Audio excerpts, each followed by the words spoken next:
जय Hind. Study capsule 2.0 में एक बार फिर आपका स्वागत है। जैसा कि हम लोग एक पर्टिकुलर ये यूपीपी का जो एग्जाम होने वाला है, इसमें जो मोस्ट इंपॉर्टेंट कॉन्सेप्ट होते हैं, जितने टाइप के सवाल जो मोस्ट इंपॉर्टेंट बनते हैं, बार बार आने की पॉसिबिलिटी रहती है, उस तरीके के टॉपिक को हम लोग एक एक टॉपिक को उठाकर, जहां से आपके एक वीडियो में एक नंबर फिक्स होने की बात है, उस टॉपिक को हम लोग डिस्कस कर रहे हैं। जैसा कि हम लोग लगभग कम से कम 2 से 3 टॉपिक को डिस्कस कर चुके, जो कि जिनकी पॉसिबिलिटी एकदम 110% रहनी आने के सवाल में।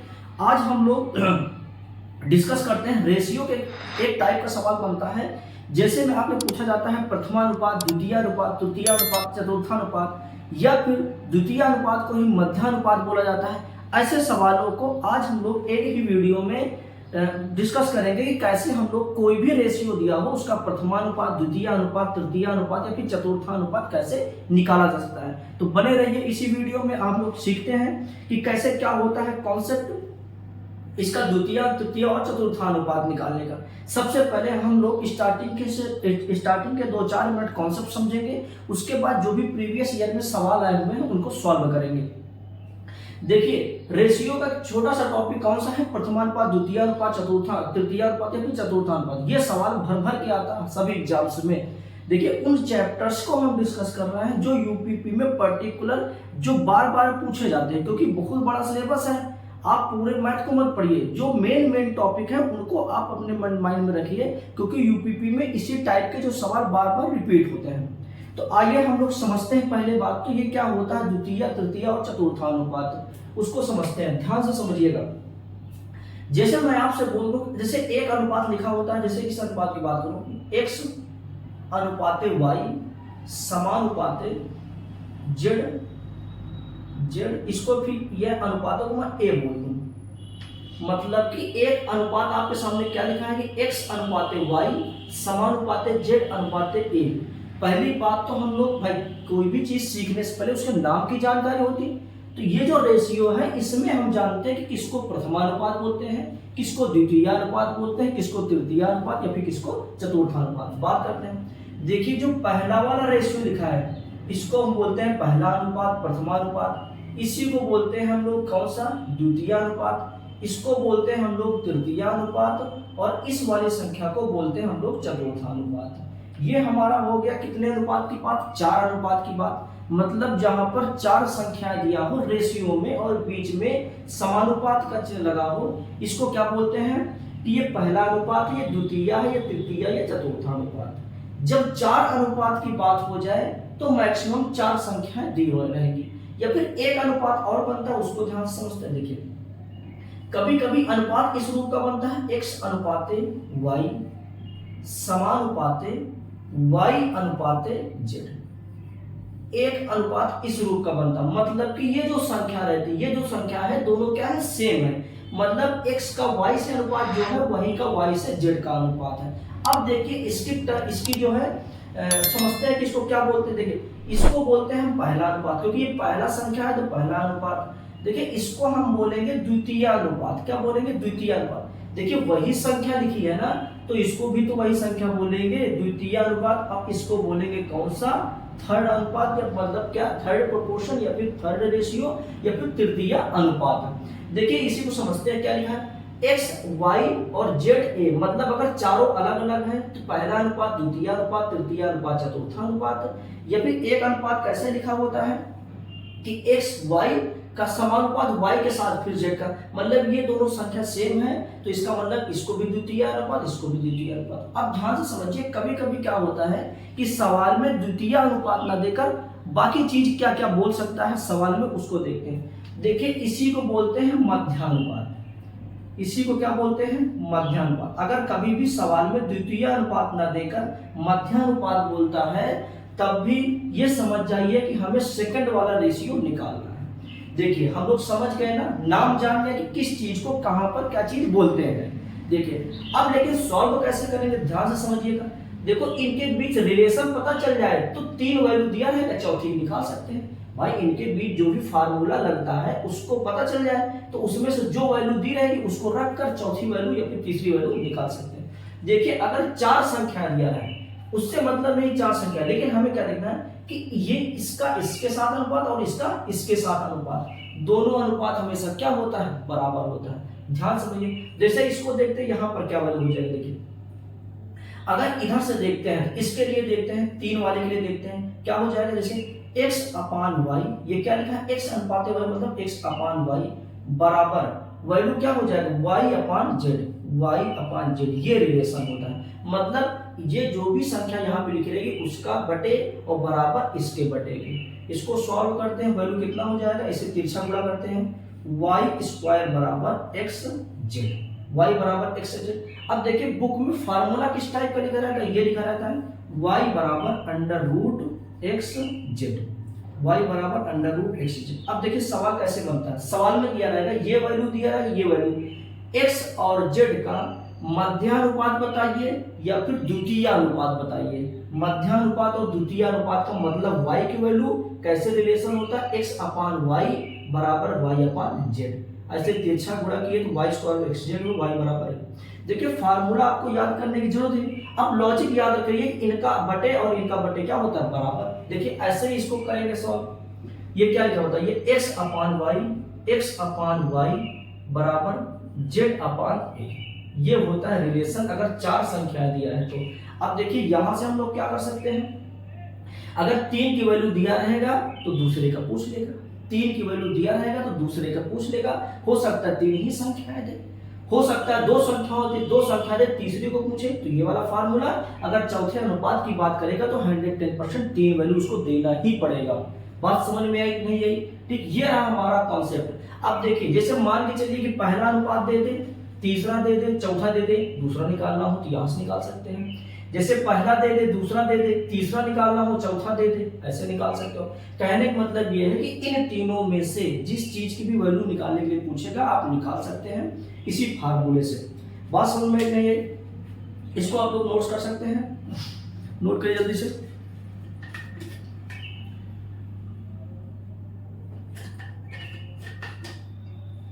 जल्दी कॉन्सेप्ट नोट करिए, फिर सवाल करते हैं।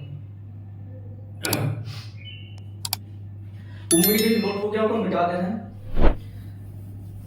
देखिए सवाल पढ़िए, तब तक क्या लिखा सवाल में, सवाल पढ़िए क्या लिखा है।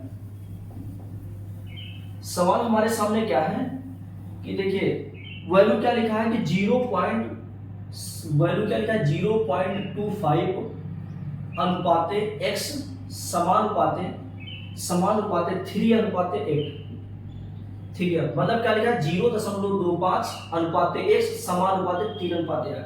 अभी जस्ट तुरंत पहले हमने कॉन्सेप्ट बताया क्या कि अगर इस रूप में कोई भी संख्या दी है तो उसका फार्मूला क्या बन जाता है 0.25 बटे इसका अनुपात बराबर इसका इसके अनुपात के बराबर क्या होता है।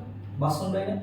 अब तिरछा गुणा कर देते हैं, कैसे सॉल्व करें तिरछा, तो 3 का x में करेंगे तो 3x हो जाएगा बराबर ये कितना हो जाएगा 25 8 कितना होता है 200 होता है, और दशमलव कितने 2 अंक के बाद, दशमलव 2 अंक के बाद मतलब यहाँ पर लग जाएगा, तो दशमलव के बाद 2 जीरो है, इसका कोई मतलब नहीं है। बात समझ में आई ना। x बराबर 2/3 हो जाएगा।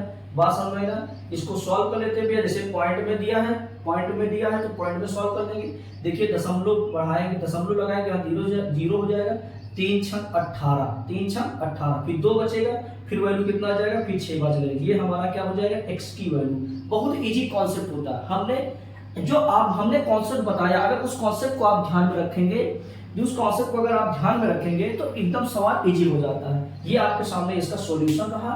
भाई इस रूप में संख्या दी है तो हमने क्या बताया, कॉन्सेप्ट क्या बताया, ये अपान ये और बराबर ये अपान ये। ऐसा करने पर हमने सॉल्व कर लिया, वैल्यू कितना हो गया 0.66। देखिए अगला सवाल देखते हैं, इसको नोट करिए तब तक, इसको नोट करिए तब तक, है ना, इसको नोट करिए। देखिए अगला सवाल, देखिए अगला सवाल क्या है हमारे सामने, पढ़िए सब लोग। सवाल में क्या है कि 256 और 484 का मध्यानुपात ज्ञात कीजिए। सवाल क्या है हमारे सामने, 256 का मध्यानुपात। देखिए 2 संख्याएं दिया है और मध्यानुपात पूछा है, तो अगर पहली बात तो आप डायरेक्ट फार्मूला लगा सकते हैं। भाई हमने क्या बताया, अभी फार्मूला हमने क्या बताया था कि y बराबर अंडर रूट एक्स वाई, मतलब अगर इन दो संख्याओं का मध्यानुपात और उसी को द्वितीय अनुपात भी बोलते हैं। अगर इसकी वैल्यू निकालना है तो डायरेक्ट क्या कर दीजिए, इन दोनों का गुणनफल का अंडर रूट डायरेक्ट बोलिए। अगर इस सवाल को हम एक्सटेंड फॉर्म में लिखना भी चाहें तो कैसे लिखा जाएगा, देखिए क्या लिखा है 256 और क्या लिखा है 484 का मध्यम। इसका मतलब मध्यानुपात मतलब द्वितीय अनुपात की वैल्यू निकालना है। तो अगर हम उसको x मान ले तो ये फॉर्म लिखा जाएगा, ये फॉर्म लिखा जाएगा किसका, ये जो सवाल लिखा है अगर सवाल के स्थान पे ये वैल्यू दे देता तो ये जो एक्सटेंड फॉर्म लिखा है ये और सवाल का सेम मतलब है। डायरेक्ट फार्मूला भी आप यूज कर सकते हैं और इसकी भी वैल्यू निकाल सकते हैं आप। बात समझ में आई ना। देखिए यहाँ पर x बराबर, अभी हमने क्या बताया था, देखिए यही चीज निकल के आएगी, यही डाटा निकल के आएगा। देखिए डायरेक्ट फार्मूला क्या बन जाएगा, मध्यानुपात मतलब x की वैल्यू कैसे निकलेगी, अंडर रूट 256 गुणे 484, कितना हो जाएगा 484। देखिए वैल्यू क्या होता है, ये 256 किसका स्क्वायर है बताइए 256 किसका स्क्वायर है, 16 का स्क्वायर बनता है, 16 का स्क्वायर बनता है, कैसे बनता है देखिए 6 6 36, 3 बचेगा 6 कम 6 6 दूनी 12 3 15 1 1 कम 1 1 2। बात समझ में आई ना। 256 किसका स्क्वायर होता है भाई, देखो अंडर रूट से हटाओगे तो ये सब जिसका स्क्वायर होता है वो चीज बाहर निकल के आएगा। x बराबर ये कितना होता है 16 का स्क्वायर होता है, ये किसका होता है 22 का होता है, क्योंकि 2 दूनी 4 2 दूनी 4 दूनी 8 2 दूनी 4। x बराबर इसी वैल्यू को गुणा कर दीजिए, डायरेक्ट आंसर आ जाएगा कितना हो जाएगा 16 दूनी 32, 3 आया 16 दूनी 32 3 35। x बराबर या फिर मध्यानुपाती बराबर वैल्यू हमारा कितना आ गया, x बराबर 352, जो कि ऑप्शन सी नंबर में सही होगा। नोट कर लीजिए इसको भी, उम्मीद है कि बहुत अच्छे समझ में आ रहा होगा। कॉन्सेप्ट अगर नहीं देखेंगे आप नहीं समझेंगे तो सवाल मुश्किल में हो जाएगा। बात समझ में ना, आपको फार्मूला नहीं याद रखना है, फार्मूला आपको नहीं याद रखना, बस ऐसा ही कॉन्सेप्ट रखिए कि कैसे होगा ये सब। अगर फार्मूला याद रखे नहीं रखे मतलब कॉन्सेप्ट समझेंगे तो चाहे द्वितीय चाहे तृतीय चाहे चतुर्थानुपात पूछ ले आप कंफ्यूजन नहीं होगा। देखिए अगला सवाल देखते हैं।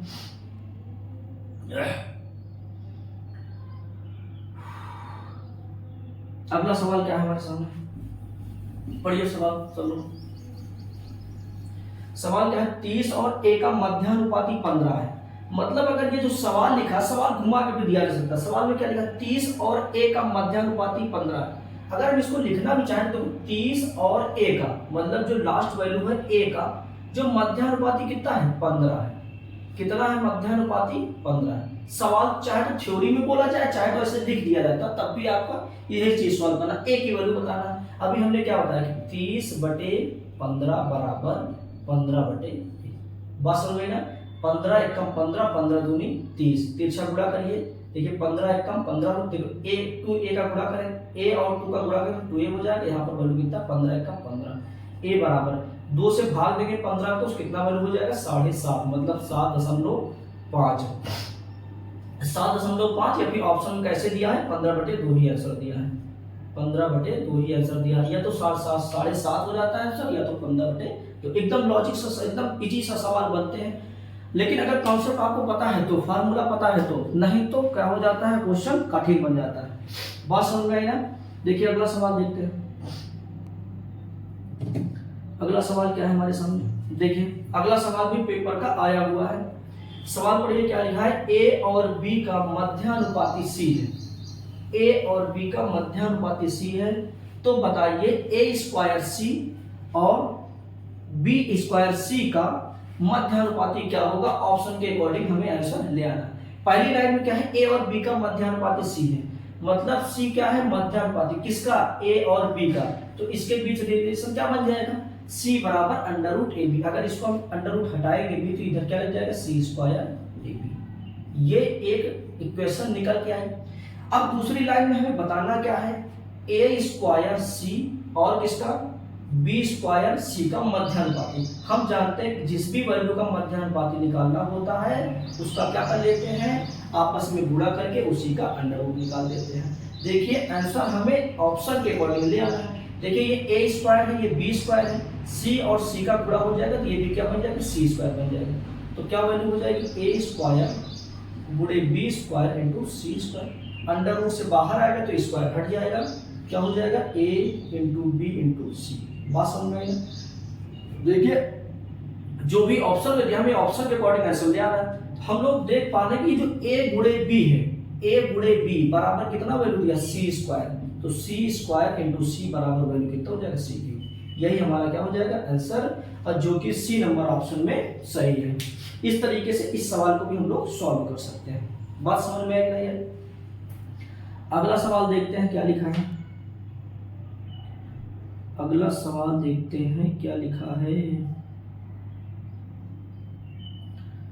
अगला सवाल देखिए, अगला सवाल क्या है, बड़ा बेहतरीन सवाल है, वितत समानुपात में है। देखिए नोट हो गया ना चीज, ये चीज नोट हो गया होगा, ये चीज नोट हो गया ना। अगला सवाल देखते हैं क्या लिखा है, पढ़िए सवाल क्या है। यदि 16, n और 49 वितत समानुपात में, इसका मतलब क्या होगा? इसका मतलब क्या है कि वितत समानुपात का मतलब यह है कि ये एक दूसरे के क्या है, अनुपात में, अनुपात इन दोनों का अनुपात क्या है, समानुपात में। जैसे इसको हम एक्सटेंड फॉर्म में लिखना चाहें तो क्या लिख सकते हैं, 16n, क्या लिख सकते हैं 16n समानुपाते n अनुपाते 49। जो थ्योरी में सवाल दिया है उसी का मतलब ये लिखा, मतलब किसी चीज को तो थ्योरी के रूप में लिख दिया वितत समानुपात के रूप में, है ना। तो यहाँ से हमें n की वैल्यू निकालना है। नॉर्मल सी बात है, 16/n बराबर n बटे कितना हो जाएगा 49। इसे तिरछा गुणा कर देते हैं, n का n में गुणा करें तो n स्क्वायर हो जाएगा, इसका आपस में गुणा करें तो 16 गुणे क्या हो जाएगा 49। बात समझ में ना, इधर से स्क्वायर हटेगा तो उधर क्या लगेगा अंडर रूट, n बराबर अंडर रूट 16 गुणे 49। बात समझ में आई कि नहीं आई? 16 को क्या लिख सकते हैं हम लोग स्क्वायर अंडर रूट में, अंडर रूट 16 किसका स्क्वायर होगा 4 का, इसीलिए अंडर रूट से बाहर 4 आएगा और ये किसका होता है 7 का। n बराबर 7 चौक क्या हो जाएगा 28। ये इजी सा कॉन्सेप्ट, इजी सा आंसर, एकदम लॉजिक एकदम आप पकड़ के रखिएगा कि जो भी इस रूप में संख्या दी रहेगी उसका अनुपात क्या होता है, ये होता है ये बटे ये बराबर ये बटे ये। इसमें से दो, अगर 3 संख्या है तो 2 की वैल्यू देगा, तीसरी की पूछेगा। बात समझ में आई ना? नोट कर लीजिए, अगला सवाल देखते हैं। अगला सवाल देखते हैं। देखिए अगर सवाल में चतुर्थानुपात की बात हो जाए, किसकी बात हो जाए, चतुर्थानुपात की, तब क्या करेंगे सवाल में, ध्यान से समझिएगा, कोई दिक्कत नहीं है, कॉन्सेप्ट आप लोग अच्छे से समझ ही चुके हैं। देखिए अगर इसको हम लिखना चाहें एक्सटेंड फॉर्म में तो कैसे लिखेंगे, ध्यान से समझिएगा। चतुर्थानुपात निकालना है, इसका मतलब चौथा अनुपात निकालना है। और दिया क्या क्या, हमने क्या बताया था, अगर चौथा पूछेगा तो 3 वैल्यू देगा। कितना दिया है 0.12 समानुपात, तीसरा अनुपात क्या है भाई, देखिए हमने इसीलिए तो इसका कॉन्सेप्ट बताया था कि आपको पता होना चाहिए कि किसकी वैल्यू दिया है, किसकी वैल्यू पूछा। देखिए चतुर्थी को पूछा, चतुर्थ अनुपात का पूछा तो हमने उसको x मान लिया, और चतुर्थ अनुपात हमने लिखा कहाँ था, लास्ट में लिखा था। बात समझ में आई नहीं आई? कोई बात नहीं, इसको सॉल्व कर लेते हैं। 0.6 बटे 0.12 बराबर 0.04 बटे x, यही तो डाटा निकालना है हमें, यही x की वैल्यू निकालनी, नॉर्मल सी बात है। अब इसको सॉल्व कर सकते हैं। देखिए अगर हम यहाँ पे 0 बढ़ाते हैं, दशमलव, अब अंक के 2 अंक के स्थान पे दोनों हो गया तो दशमलव से दशमलव क्या कर सकते हैं, कैंसिल कर सकते हैं। अगर इस दशमलव को भी हम हटाते हैं तो नीचे क्या हो जाएगा 100 आ जाएगा। बात समझ में आई ना? अब सॉल्व कर लेते हैं इजीली तरीके से। दशमलव में आंसर, इसका मतलब हमें दशमलव में भाग करके ले आना है। बात समझ में ना? क्या लिखा है 60/12 बराबर 4/100 गुणे x, ये वैल्यू लिखा है। इसको सॉल्व कर लेते हैं। देखिए 12 एकम 12 और 12 पंचे 60 हो जाएगा। बात समझ में ना? इसको 4 क्या करते हैं, 4 को क्या करते हैं, 4 से क्या करते हैं 25 से भाग देते हैं, 4 एकम 4, 25 चौको 100। बात समझ में ना? अब तिरछा गुणा कर लेते हैं। देखिए 25 पंचे 125, x बराबर 1 एकम 1। बात समझ में आया? देखिए 125, x बराबर 125 को इधर भाग में ले आते हैं। कहाँ ले आते हैं, इधर 125 को भाग में ले आते हैं, सॉरी 0 ले गए, 125 को हम लोग यहाँ पर क्या ले आएंगे, भाग में ले आएंगे। बात समझ में आई कि नहीं आई, है ना? देखिए यहाँ पर चाहे तो दशमलव बढ़ाइए। देखिए 1 को 25 से कैसे भाग करेंगे, ध्यान समझिएगा। अगर आप ऐसा नहीं कर पा, ध्यान समझिए, इसको हम समझाते हैं।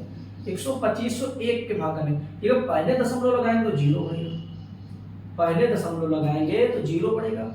अब देखिए अब एक्स्ट्रा 0 बढ़ाने के लिए 0 लगाना पड़ेगा ऊपर, यहाँ पर हमने 0 लगाया, यहाँ पर अब भी नहीं जाएगा, यहाँ पर हमने 0 लगाया, यहाँ पर 0 लगाया।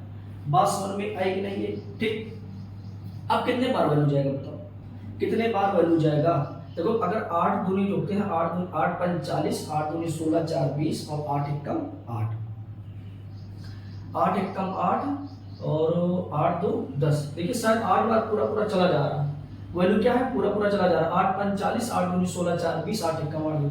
इसका मतलब ये है कि अगर आप इसको इससे भाग करेंगे तो वैल्यू कितना हो जाएगा 0.008, जो कि सी नंबर ऑप्शन में सही होगा, है ना। ऐसे आप भाग भी कर सकते हैं। बात समझ में ना। अगर इस रूप में कोई भी संख्या दी है, इस रूप में कोई भी संख्या दी है तो उसको हम लोग इस तरीके से सॉल्व कर सकते हैं। नोट कर लीजिए इसको, नोट कर लीजिए। लास्ट सवाल देखते हैं, लास्ट सवाल देखते हैं इसका। लास्ट सवाल देखते हैं क्या लिखा है ना। मिटा दे इसको। सवाल पढ़िए आप लोग तब तक। 0.4 और 0.8, 0.4 और 0.8 के तीसरे अनुपातिक और 13.5 और 0.24 के बीच मध्य अनुपातिक का अनुपात ज्ञात कीजिए। हमें दो सवाल दिया है, एक प्रकार से ये समझिए दो सवाल दिया है, दोनों का आंसर निकाल के अनुपात बताना है। बात समझ में आई नहीं? देखते हैं सवाल क्या लिखा। देखिए तीसरा अनुपात निकालना है, तो तीसरा अनुपात का मतलब क्या है, अगर इसको हम लिखना भी चाहें तो इसका मतलब देखिए तीसरा निकाला, इसका पहला और दूसरा दिया है, तो इसको क्या लिख सकते हैं 0.8 समानुपाते 0.8 और अनुपाते x, मतलब यहाँ से x की वैल्यू निकालनी। और दूसरा सवाल क्या है कि मध्य अनुपात। भाई मध्य अनुपात का डायरेक्ट वैल्यू हम लोग जानते हैं क्या हो जाएगा, यहाँ पर ये जो दूसरा डाटा दिया है उसका मध्य अनुपात कितना हो जाएगा बताइए, 13.5 और 0.24। बात समझ में है कि नहीं? ठीक है। यहाँ पर इसको हम क्या लिख सकते हैं, देखिए ध्यान समझिएगा, इसको हम कैसे बाहर निकाल के लाएंगे अंडर रूट से। देखिए ये क्या लिखा, 15 9 135, क्या लिखा है 15 9 135। लेकिन अगर दशमलव एक अंक के बाद लाना है तो हम लोग एक अंक के बाद दशमलव एक में लगा देते। देखिए चाहे यहाँ पर दशमलव लगा देते, चाहे यहाँ पर दशमलव लगा देते। बात समझ में आई कि नहीं आई? ठीक है। यहाँ पर इसको देखते हैं, ये क्या लिखा है, ये 8 त्रिक 24 लिखा है। क्या लिखा है 8 त्रिक 24, या फिर 6 चौको 24 आप बना लीजिए, ताकि यहाँ पर 4 निकलेगा सीधा सीधा। यहाँ पर दशमलव लगा देते हैं और यहाँ पर भी दशमलव लगा देते हैं। बात समझ में आया? अब देखिए हम एक काम करते हैं, यहाँ पर नीचे क्या करते हैं कि 0 लगा देते हैं। यहाँ पर भी दशमलव हटाएगा तो यहाँ 10 आएगा, यहाँ दशमलव हटा इसका 10, यहाँ भी दशमलव हटा इसका 10। बात समझ में आई नहीं आई? इसको सॉल्व करते हैं। वैल्यू देखिए क्या लिखा है, 5 तिहाई 15, 5 दूनी 10। बात समझ में आई ना? ये क्या लिखा है 2 तिहाई 6 और 2 पंचे 10। बात समझ में आई नहीं आई? अब देखिए क्या लिख सकते हैं हम लोग, अब ऊपर क्या क्या चीज बता दो, 3 गुणे 9 गुणे 3 और गुणे 4 बटे 5 दूनी 10 और गुणे 10। ये वैल्यू हमारे पास मध्य अनुपात निकलना है। बात समझ में आएगा? अब आपको क्लियर हो गया होगा कि स्क्वायर में कैसे निकलेगा। देखिए ये दोनों सेम है तो 3 निकलेगा, 1 9 का कितना निकलेगा 3 और इसका 2 और बटे इसका कितना निकलेगा 2 निकलेगा, 1 10 निकलेगा। बात समझ में आएगी नहीं है? 3 त्रिक का 9 क्या हो जाएगा, 3 त्रिक का 9। देखिए इसको काट में देते हैं, 2 1 2 2 5 10, 3 त्रिक का 9 बटे 5। इसका मतलब ये है जो 13.5 और 0.24 का मध्यानुपाती है उसका डाटा कितना निकल के आएगा 3:5। और इसको देखते हैं इसका तृतीय अनुपात, कोई दिक्कत नहीं है, निकाल सकते हैं 0.4 बटे 0.8 बराबर 0.8 बटे x। बात समझ में ना? एक ही स्थान पे है तो काट देंगे, यहाँ का दशमलव हटाएंगे तो नीचे 10 से भाग हो जाएगा। ठीक, 4 एकम 4, 4 दूनी 8, 2 एकम 2, 2 पंचे 10।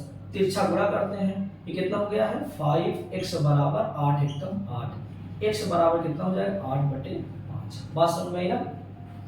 अनुपात निकालना दोनों का, मतलब ये जो संख्या आई है वो जो संख्या, इसका क्या निकालना अनुपात, तो 8 बटे 5 अनुपाते 9 बटे 5।